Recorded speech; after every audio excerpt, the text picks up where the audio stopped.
नमस्कार, मी कविता cooking चप्स and मोरमध्ये आपले खूप स्वागत करत आहे। आज मी सँडविचची चटपटीत चटणी बनवणार आहे। हिरवीगार एकदम दाट अशी छान चटणी बनवायची आहे। चला तर मग आज रेसिपीला सुरुवात करूया। यासाठी मी 1 वाटी पुदिना स्वच्छ करून धुवून वगैरे ठेवला आहे। 2 वाट्या कोथिंबीर घेतली आहे, म्हणजे जेवढा पुदिना आहे त्याच्या डबल आपल्याला कोथिंबीर घ्यायची आहे। इथे 10-12 मी लसणाच्या पाकळ्या घेतल्या आहेत। 1 चमचा जिरे घेतले आहे, 1 चमचा मीठ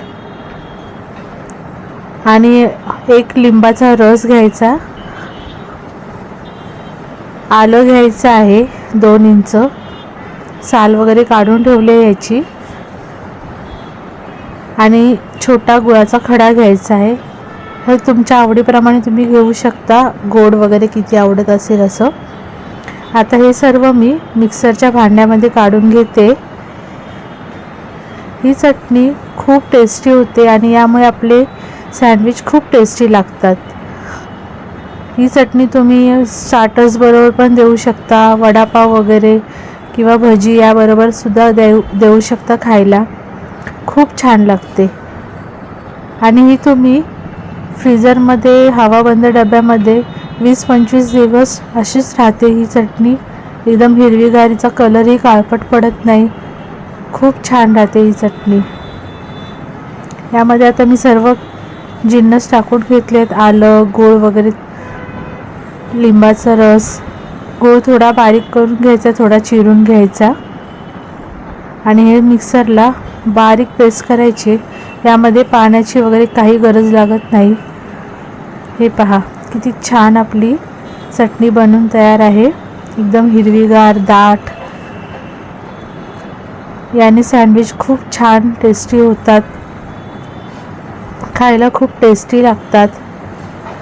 तिथे मी तुम्हाला सँडविच बनवून दाखवते। असंच मी संध्याकाळी थोडं नाश्त्यासाठी आपलं हलकं फुलकं काहीतरी पाहिजे म्हणून फक्त सिंपल असे सँडविच बनवले आहेत।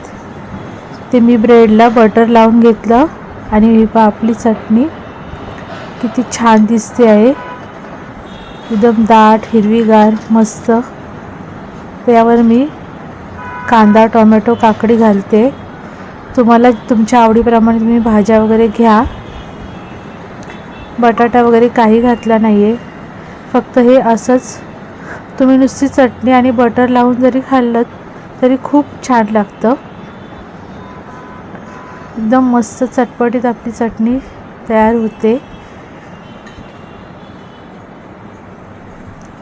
हे पहा किती छान लागलं आहे ब्रेडला। आणि असं हे दाबून नंतर आपण तव्यावर भाजून घ्यायचे आहे। दोन्ही साईडनी थोडं थोडं बटर लावून भाजून घ्यायचं। आणि थोडे मी सँडविच मेकरमध्येही बनवून घेतले आहेत। रेसिपी पूर्ण पाहिल्याबद्दल धन्यवाद।